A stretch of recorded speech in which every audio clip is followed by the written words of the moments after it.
Hey, welcome to the Summit Host Hangout podcast where you'll learn how to plan, strategize, and launch your profitable online summit. No influencer status necessary. I'm your host, Krista from Summit in a Box, and today we're starting a small series all about your All Access Pass. Today, in episode 120, we're breaking down how to create an All Access Pass that converts and gets your attendees to actually hit that buy now button.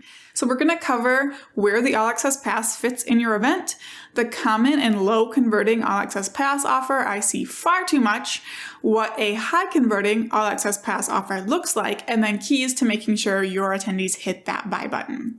Before we dive in, I want to invite you to my free masterclass covering my 3-part framework to triple your monthly revenue with the virtual summit while building your list for free. In this class, we cover the secret to creating a plan you can actually follow to make your summit happen, even if your business is already too busy, how to host a profitable event and land expert speakers without a huge audience of your own, and how to use the 3-part profitable summit system to triple your monthly revenue and the size of your email list with a virtual summit. So join us at summithosthangout.com/class. So let's start by talking about where the All Access Pass fits into your summit. So you're going to start with a free summit. It's free for someone to register and see your presentations at least for a limited amount of time. Yes, you can do a paid event, but that doesn't work well for most people, especially first-time hosts. You can learn more about why I say that in episode 109 with Jordan Gill, who runs incredible live events, live paid events, I should say. So from there, when someone registers, now is your first chance to make money with your All Access Pass. So this offer should be presented to attendees right after they register. Like the thank you page should be the sales page, and they should see your All Access Pass offer consistently throughout the event if they don't buy right away. So you can learn more about that and limited time offers, what that immediate offer looks like in episode 10, where we talked about how to increase your All Access Pass sales with limited time offers. And we'll get into what the offer actually looks like shortly. But I want to just kind of touch on what about another offer you want to sell through your summit. So maybe you're running a summit so you can sell more of a program. Your All Access Pass can either be the only thing you sell through your summit, or you can sell both it and another offer at different times, which is what I recommend you do if you have something else your audience can buy from you. So your All Access Pass is going to take precedence throughout the summit, kind of as the first way for people to buy from you who are new to you, because it's highly related to that event and converts highly. And at the same time, you'll be lightly building interest for your other offer and making sure they know it exists. And then you'll be able to transition into a launch for your other offer, either on the last day of the event or right after it's over. So it doesn't have to be an either or thing. You can have both. So that's where the All Access Pass fits.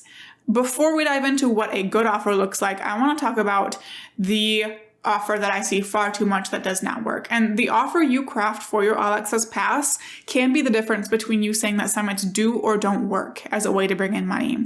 But as someone who has hosted several 60K plus summits without a huge audience, I'm telling you that they definitely work. They really do. It's been proven time and time again. Like anything else though, you need to do it right. So what doesn't work as an All Access Pass? Just selling presentations for like $27 doesn't work. It doesn't work because no one wants it. No one just wants access to presentations. It's not high value, and the price shows that it's not high value because it's only $20. And even if you make a ton of sales, you're still not bringing in much revenue with an offer that small. So even 100 sales is only going to get you $1,900. What if it was a $97 offer instead? Like now we're talking. So that little low-priced bundle of presentations is what does not work as an All Access Pass offer, okay? So what goes into an All Access Pass that actually converts?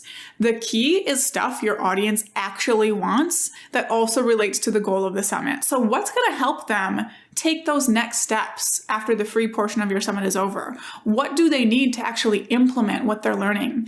And these could be things like replays to the presentations. Yes, you do want to include those in there, even though, people don't generally want them by themselves. You could do notes and worksheets to help them reference the important parts, write down what they're learning. That's a lot of work on your end, but it's a high value add. You could do live sessions like co-working sessions to help them get work done during the summit. You could do networking sessions to help them connect with other people going through something similar. You could do hot seat or group coaching calls. You don't need to do all of these things. I'm just kind of giving you some examples of what can go into a good All Access Pass that actually benefits your attendees. From there, once you add the things that will help them implement and take action, speaker bonuses are where it's at. So have your speakers contribute something to your All Access Pass as a way to spice up the offer and get your speakers extra email addresses. And in episode 70, we talked about how to get speakers to contribute a bonus to your All Access Pass, so definitely check that out. But as an example, in my summit for designers, speakers will contribute things like proposal templates, social media mini courses or memberships, workshops on running a design business, things that are directly related to this audience and things that these people will want. I don't recommend any type of one-on-one stuff because my 2020 summit, we sold over 530 of our All Access Pass. If myself or someone else would have done like a one-on-one call, that's a whole lot of one-on-one calls. So I don't recommend anything like that. I will say that getting these speaker bonuses is easier for some audiences than others. You know, some audiences, your speakers will just have all kinds of things to throw in, and some you might be like, well, my speakers don't have anything. But if you're following my advice and pitching speakers who target the same audience as you, they should have something to offer those people. You might have some, more expert level people mixed in who are an expert at their topic, but aren't like purposely teaching it. Okay, they won't have anything to contribute, but you should have those people mixed in with people who also target your same audience. They can promote effectively and they'll have something to offer. But that's what makes an All Access Pass that converts. Combining what your attendees need to implement what they're learning with some really incredible speaker bonuses. So this powerful offer that we just talked about is made just for your summit audience, right? If it's not, like that, it doesn't matter. It doesn't matter how great the offer is. If it's not made for your specific summit audience, it's not going to convert. So that's our first key to making sure your attendees hit that buy now button. Make sure it's an offer that your specific audience really wants. Another big one is a sales page that briefly hits on why they would want your All Access Pass and how it will improve their life and business, but also highlights the bonuses.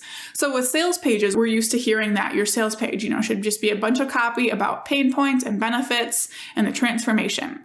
Well, with how your All Access Pass is positioned, that is not exactly the case. Yes, we want to mention those things really briefly, but from there, this offer is all about the bonuses, so highlight the heck out of those. Don't just say, we have over $3,000 in speaker bonuses. No, say that, but then list out what those bonuses are with the graphic, the name, description, the regular price, who created it.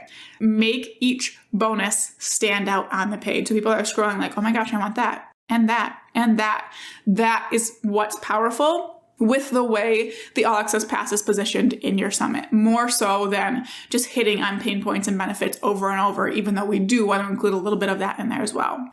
And then the last thing I'll mention, another key to making your attendees hit that buy button, is limited time offers and special pricing. So we're going to talk about pricing in the next episode. We talked about limited time offers in episode 10, but those things are huge to making sure people actually buy.